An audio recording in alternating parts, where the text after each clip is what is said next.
So Prince Harry reportedly rejects the offers to stay at Buckingham Palace, and you just instantly reflect on all the words we've heard him say, like on the hilltop on Whistler, where he used his dad and his recent visit to him on the recent diagnosis, in how he used him as an ad campaign, then went on to speak on this mountain in Whistler about family time and how he wanted to reconnect in time and bring healing and forgiveness. But obviously that forgiveness was meant to be him to them and not them to him for everything he's achieved since he decided to go and find free.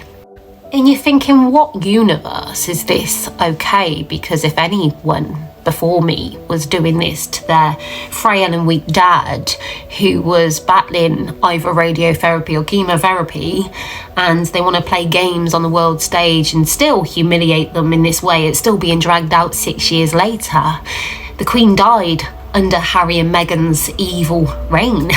Philip also, and it don't end, it continues. We've seen Catherine through the fear and the trials of battling cancer, and we've had the joyful news that she's in remission as we watch her take on this awareness to cancer like an absolute mission, and we all know that's going to be the case now for her. But King Charles is still stuck in that abyss, that place. He's still battling this, and he's still got this running battle of his son who chooses to protest him, play games as he stands in a box in a court case where a judge has told him, you're not going to win this. And you think, when is this going to stop, you know? You're not going to be happy till your last one is in a box. And I know that sounds extreme, but it's the reality, isn't it? This is your dad. This could be your last few years. We don't know, but neither do you. But we do know when the Queen stood out so frail and weak. We understood. We got it. We see. And whilst they're busy turning up at natural disasters and the world look on and go, you can't turn up at that when your life is some kind of unnatural disaster. Unnatural, I say, because people don't walk or talk this way. People don't do this on the main stage. People don't have the option to. And actually, if any show I want to see Harry and Meghan attend in front of my face, it won't be a Netflix cuckery lifestyle show. It will be Rich House, Poor House, where they swap so they can understand what it's like for the most of us. So they can catch a humble, you know, so they can see a real plight of someone else and not just turn up to the disaster to show someone else. I suppose if I were to look at my life in growing up, I would be deemed as growing up in poor. Growing up in poor compared to Prince Harry, and actually the majority would. But you know what? Growing up on that council estate, it helps you understand life in a different way. It's rich with different homes struggling to survive, different stories, different parents, but you get called out, you get told no, you understand another person's poverty as you have to draw that in to sort of make peace with your own. It's something that I think is missing in this recipe of unnatural disaster that they bring to you and me. One spoilt prince and one spoilt, I don't know what she is, who have never been told no, went for broke, or should I say went for woke. To use this collection of victim cards as they wore them like a Technicolor dream coat. How bad does it get that someone can use whatever wrongs happen to them, but then create a ginormous wrong where they hurt so many, where so many victims succumb to their words spoken and they just go unchecked, untold. And the only people that are coming out to really tell them is the people like you and me who don't know this extravagant and entitled celebrity. But that's changing, isn't it? That's cracking. And here's the thing. the celebrity that were there. They were there for them to begin. Tyler Perry, I'll open up my home. Oprah Winfrey, stand on my stage, and I'll help you find your place to speak your own words in your own way.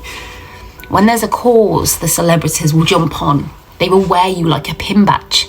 They will virtue signal to the world because they at that point have got everything to gain in using you to propel themselves. But the people like you and me, the poverty, the council, the reality, they speak truth throughout from start to finish because they've got nothing to gain in this. They just see pain in this, and they will speak to that pain just like they would have in that council estate. So they will call that shit out straight out the gate. But the celebrities will ride that shit out in the hope that it will navigate a better being as they project it to all that are seeing. But there comes a point where it gets too much and they realise, actually, I'm drawn in to this madness, this reality as the people speak truth on them. It now reflects bad on me, so I need to stay quiet in this controversy. And that's what we've seen, because where are Tyler Perry and Oprah Winfrey and all the rest today?